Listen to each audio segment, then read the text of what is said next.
7 भाइयों और एक बहन की अनोखी कहानी। एक राजा के 7 बेटे और एक बेटी थी, जो खुशी खुशी अपना जीवन बिता रहे थे। 7 भाई बहनों में एकलौती छोटी बहन बहुत ही शांत स्वभाव, आज्ञाकारी एवं संस्कारी थी। उनमें सबसे बड़े भाई का विवाह हो चुका था। 7 भाइयों में सबसे छोटा भाई एक आंख से अंधा था। छोटे भाई के दिल में अपनी इकलौती बहन के लिए बड़ा प्यार एवं लगाव था। एक दिन बड़े राजकुमार अपनी पत्नी और अपने छोटे भाइयों को साथ लेकर अपने खेतों में काम करने चले गए। चूंकि उस जमाने में खेतीबाड़ी आपसी सहयोग से हुआ करते थे, सभी लोग खेतों में काम करने जाने से पहले अपनी छोटी बहन को खाना बनाने का आदेश देकर घर से निकलते हैं। 7 राजकुमार की बहन अकेले घर पर खुशी खुशी सबके लिए खाना बनाने के लिए जंगल से सरौटी साग को तोड़ कर लाती है और बड़े प्यार से सरौटी साग की सब्जी बनाने से पहले बैठी सब्जी फल आदि काटने का औजार से साग को काटने लगती है। इसी दौरान वह अपनी उंगली भी काट बैठती है और रक्त की एक तेज धार निकलने लगती है, जिससे उसका पूरा हाथ खून खून हो जाता है। तब राजकुमारी सोचने लगती है कि क्या करूं? अगर घर के दीवार में खून को पोंछूंगी तो भैया लोग देख लेंगे और चिंता करेंगे, और यदि अपने कपड़े में पोंछूंगी तो भाई खून लगा कपड़ा देखकर माहवारी समझ खाना नहीं खाएंगी। आगे की कहानी अगले भाग में है। बहन ने इस डर से सब्जी पकाने वाले साग में सारा खून को पोंछकर खून को बहने से रोकती है। फिर इसी खून लगे साग को सब्जी बनाती है। जब उसके सारे भाई और भाभी अपने खेतों से लौटते हैं, तो छोटी बहन हमेशा की तरह सभी के लिए साफ थाली में खाना और मिट्टी के लोटे में पीने के लिए पानी देती है, और सभी एक साथ खाना खाते हैं और पके हुए साग को खाकर खाने की जमकर तारीफ करते हैं। और वे सब अपनी बहन से पूछते हैं कि बहन, तुम्हारे द्वारा बनाया हुआ यह साग बहुत बार खाए हैं, परंतु आज की बनी सब्जी का स्वाद बहुत ही अद्भुत। कैसे और क्या-क्या मिलाकर इतना स्वादिष्ट सब्जी बनाई हो? पहले तो राजकुमारी डर से सहम गई कि कहीं भाइयों को पता न चल जाए कि मेरे हाथ की उंगली कट गई है। फिर वह थोड़ा सोचकर बोलती है कि कुछ नहीं भैया, जैसा हमेशा की तरह सब्जी पकाती हूँ वैसे ही तो बनाई हूँ। राजकुमारी अगले दिन 7 भाइयों के अनुरोध पर फिर से एक बार वही छाता साग की सब्जी बनाती है, परंतु भाइयों को पिछले दिन के जैसा स्वाद नहीं मिलता। फिर ऐसा ही अनुरोध 3-4 बार हुआ, लेकिन खून लगे साग का स्वाद उनके मनमस्तिष्क से उतर ही नहीं रहा था। असलियत जानने की जिज्ञासावश 7 भाई और भाभी ने उससे उस दिन के खाना बनाने का तरीका जानने का जिद करने लगे। मजबूरन बहन को सारी घटना बतानी पड़ी। सच्चाई मालूम होने पर 5वां भाई, जो बहुत ही लालची किस्म का था, उसने बाकी भाइयों से कहा कि बहन का खून इतना स्वादिष्ट लगा तो इसका मांस कितना स्वादिष्ट होगा। यह बोलकर सभी भाइयों के बीच चर्चा करने लगता है। सबसे छोटे भाई को छोड़कर बाकी भाइयों ने राजकुमारी को मारकर उसका मांस खाने को राजी हो गए थे। मांस खाने की सोचकर उन सभी के मुंह से लार टपकने लगता है। भाइयों के मन में स्वादिष्ट खाना खाने के लिए वे कितना लालची बन गए, इसका आभास राजकुमारी को हो गया कि किस प्रकार उसके भाई उनकी मांस खाने की लालसा रखते हैं। एक दिन 7 भाई शिकार खेलने के बहाने राजकुमारी को लेकर घने जंगल में लेकर जाते हैं, जहां पूर्व से निर्मित 4 केन के वृक्षों पर बने मचान के नीचे पहुंचते हैं, जिस पर अपनी बहन को यह झूठ बोलकर चढ़ने के लिए बोलते हैं कि इस मचान पर जंगली जानवर तुम पर हमला नहीं कर सकेंगे। इस प्रकार 7 भाई अपनी बहन को मचान पर बैठाकर अपना अपना धनुष लेकर शिकार करने का ढोंग करके चले जाते हैं। तब राजकुमारी को पूरा आभास हो चुका था कि आज उसका आखिरी दिन है, लेकिन वह चाहती थी कि उनके भाइयों की इच्छा पूर्ण हो, इसलिए भी वह मचान में जाकर बैठ जाती है। फिर सभी भाई केंद्र के वृक्ष पर बने मचान से कुछ दूरी पर स्थित टोंगरी छोटा पहाड़ पर अपने अपने धनुषबाण के साथ पहुंचते हैं और एक चट्टान पर बारी बारी से अपने बाणों को तेज धार प्रदान करते हैं। टोंगरी के ऊपर सबसे पहले बड़ा भाई अपने तीर को चट्टान में धार करता है और अपनी बहन पर धनुष से निशाना लगाकर तीर छोड़ता है। तभी राजकुमारी पूरी बातों को समझ जाती है कि भाइयों का क्या इरादा है और अपनी मातृभाषा में गीत को गाने लगती है। बिंदु बिंदु दादा छाती ताइक ताइक, अर्थात जान से मारना ही है दादा साहब तो तीर को सीधे मेरे छाती में वार करो, इधर उधर तीर क्यों चला रहे हो। फिर सभी भाई बारी बारी से अपने तीर के धार को तेज करते हैं और बहन पर निशाना लगाकर तीरों को छोड़ते हैं। छहों भाइयों का निशाना खाली जाता है और सातवां भाई जो सबसे छोटा था वह तीर चलाने से इनकार कर देता है, क्योंकि उसे अपनी छोटी बहन से बहुत लगाव था और धनुषबाण चलाने में सातों भाई में सबसे निपुण था।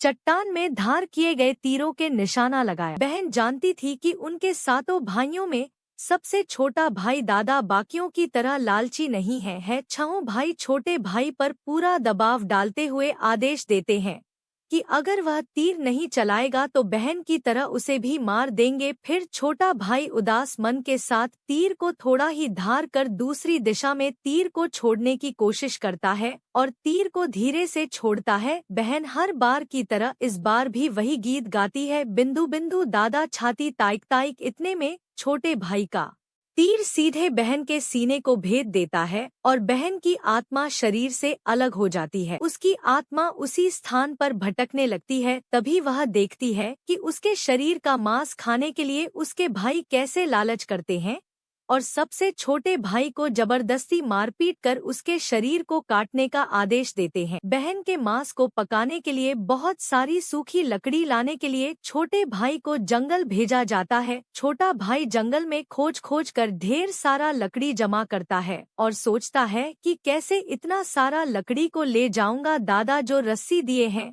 वो भी 7 टुकड़ों में दिए हैं, उन्हें जोड़ने पर भी यह रस्सी इन लकड़ियों को नहीं बांध पाएगा। देर होने के डर से छोट भाई उदास होकर रोने लगता है और उसके आंखों से आंसू धरती में गिरने लगता है। वह अपनी बहन को याद करके रो ही रहा होता है कि तभी एक नाग देवता वहां आते हैं और पूछते हैं कि क्यों रो रहे हो। छोटा भाई इधर उधर देखता है किंतु कोई भी नजर नहीं आता है। फिर राजकुमार को नाग देवता दिखते हैं और छोटा भाई नाग देवता को अपनी पूरी आपबीती सुनाते हैं। फिर नाग देवता उसे कहते हैं कि मैं लकड़ी में रस्सी की भांति लिपट जाता हूँ और तुम जैसे ही लकड़ी वहाँ रखोगे तो मैं धीरे से निकल जाऊंगा। और छोटा भाई ऐसा ही करते हैं।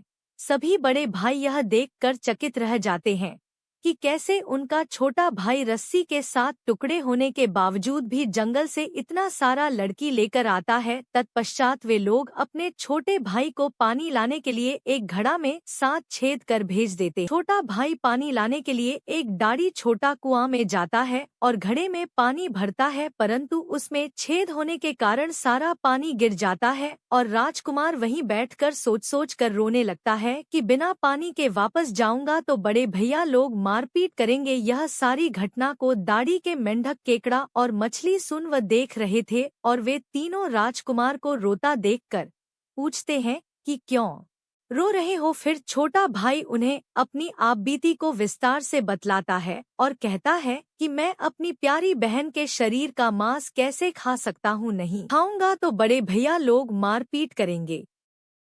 मैं अपनी प्यारी बहन के शरीर का मांस कैसे खा सकता हूँ, नहीं खाऊंगा तो बड़े भैया लोग मारपीट करेंगे। तब मेंढक कहता है कि तुम परेशान मत हो, हम सब मेंढक घड़ा के छेद में चिपक जाते हैं। फिर मछली और केकड़ा बोलते हैं कि तुम हमें लेकर चलो, तुम्हारे भाई जब तुम्हारी के मांस को खाएंगे तब तुम मछली को खाना और जब वे हड्डी को खाएंगे तब तुम केकड़ा को खाना, बड़े भाइयों को शक नहीं होगा। फिर छोटे भाई ने बिल्कुल वैसा ही किया जैसे केकड़े और मछली ने कहा था। रात को जब बहन का पका हुआ मांस खाने को परोसा गया तब बड़े भाइयों से छुपाकर वह मांस को दीमक के टिल्हे में डाल देता है और समय बीतने पर वहां बांस का एक बड़ा झुंड उगता है। इस घटना के वर्षों बाद एक भीख मांगने वाला जोगी उसी बांसौदा के पास से गुजर रहा था और वह सुंदर सुंदर बांस के बुदा को देखकर सोचता है कि अगर इतने सुंदर बांस से केंद्रा वाद्य यंत्र बनाया जाए तो कितना सुरीला धुन निकलेगा। उसी क्षण बांस से आवाज आती है, ना काट काट रे जोगी, ई तो लागे भैया रोपल बांस। जोगी फिर भी बांस को काटता है। जोगी इसी उद्देश्य से एक मोटा बांस का टुकड़ा काट कर ले जाता है कि इस बांस का आवाज इतना सुंदर है, यदि केंद्रा बनाएंगे तो कितना मधुर आवाज निकलेगा। और जोगी इस बांस से एक सुंदर केंद्रा का निर्माण करता है। इस केंद्रा से इतनी मधुर ध्वनि निकलती है कि जोगी जहाँ जहाँ भी इसे बजाता है, इसके ध्वनि से लोग मंत्रमुग्ध हो जाते थे। एक दिन जोगी घूमते घूमते बड़े राजकुमार के घर पहुंचता है और अधिक धन के लालच में जोगी जोर जोर से केंद्रा बजाना शुरू करता है, परंतु इस बार केंद्रा का मीठा सुरीला स्वर कर्कश हो जाता है और जब भी जोगी कुछ नया धुन बजाने की कोशिश करता है, बार बार एक ही धुन निकलता है, ना बाज रे केंद्रा, ई तो लगो मोर दुश्मन कर घर। बार बार यही धुन निकलने पर बड़ा भाई मारपीट कर जोगी को अपने घर से भगा देता है। ऐसे ही घूमते घूमते जोगी हर भाई के घर जाता है, लेकिन हर बार की भांति वही धुन, ना बाज रे केंद्रा, ई तो लगो मोर दुश मन कर घर बजाता है। यह धुन सुन सारे भाई जोगी को डांट डपट कर भगा देते हैं। सबसे अंत में जोगी छोटे छोटे के घर पहुंचता है। छोटे भाई के घर के आंगन में प्रवेश करते ही केंद्रा खुद ही बजने लगता है, जोर जोर से बाज रे केंद्रा, ई तो लगो मोर छोट भैया कर घर। बड़ा ही मधुर मीठे स्वर का धुन सुनकर छोटा भाई चंद्राकर मोहित हो जाता है और यह धुन सुनकर छोटे भाई से रहा नहीं गया और जोगी से केंद्रा की मूंग मांगी सोने की मोहरें देकर उसे खरीद लेता है तथा जोगी को अच्छे से मेहमान नवाजी कर अच्छे से विदा कर दिया जाता है। धीरे धीरे समय बीतता है और छोटे भाई अपने काम से कुछ दिनों के लिए बाहर जाता है। जब वह वापस लौटता है तो देखता है कि उसका कमरा बहुत सुंदर ढंग से सजा हुआ है और घर के सारे बर्तन अच्छे तरीके से रखे हुए हैं। तब छोटा भाई सोचता है कि हमेशा मेरे कमरे की साफ सफाई घर के नौकर करते हैं, लेकिन कभी भी इतना सुंदर सजाया नहीं गया है। फिर छोटा भाई अपने नौकरों से पूछताछ करते हैं कि मेरे कमरे को इतना सुंदर किसने सजाया है। नौकरों के मना करने पर छोटा भाई सोचते हैं शायद कोई भाभी आई होगी और मेरे कमरे को सजा कर गई होगी। जब भी छोटा भाई घर से बाहर काम के लिए जाते यही घटना हर बार देखने को मिलती और लगातार होने के कारण छोटे भाई के मन में जानने की जिज्ञासा उमड़ने लगी कि आखिर मेरे घर को इतने सुंदर ढंग से कौन सजावट करता है। वह अपने भाइयों तथा भाभियों से भी पूछता है और वे लोग भी सजावट करने की बात से साफ मना कर देते हैं। एक दिन छोटे भाई सच्चाई का पता लगाने के लिए किसी काम का बहाना कर बाहर जा रहे हैं, बोलकर निकलते हैं और छुपकर पुनः वापस आ कर अपने कमरे में रखे खजूर के गोल मोड़े हुआ चटाई के अंदर छुप जाते हैं। कुछ समय इंतजार के बाद छोटा भाई देखते हैं कि एक खूबसूरत सी लड़की केंद्रा से निकलकर कमरे के अंदर आती है और सारे कमरे की साफ सफाई कर वापस उसी केंद्रा में समा जाती है। यह देख छोटे भाई की आंखें खुली की खुली रह जाती है, चूंकि उस लड़की की शक्ल छोटी बहन के जैसी ही होती है। छोटा भाई अगले दिन फिर से एक बार उसी प्रकार छुप जाते हैं और जैसे ही वह सुंदर लड़की पूरे कमरे की साफ सफाई का काम खत्म कर वापस केंद्रा में जाने वाली होती है, तब छोटा भाई उस लड़की का हाथ पकड़ लेते हैं और तुरंत केंद्रा को जला देते हैं, जिसके बाद वह लड़की हमेशा के लिए मानव रूप में परिवर्तित हो जाती है और दोनों भाई बहन खुशी खुशी अपना जीवन जीते हैं। आज भी हर गांव में आषाढ़ी पूजा के दिन बकरा कटता है और पूरे गांव के घरों में प्रसाद स्वरूप बकरा का मांस खाया जाता है और सतबैनी नामक पूजा स्थान पर वहीं सरौटी साग को चढ़ाया जाता है। 7 भाई और एक बहन की कहानी यहाँ समाप्त होती है। इस प्रकार की और कहानियाँ सुनने के चैनल को शेयर, लाइक और सब्सक्राइब करें। धन्यवाद।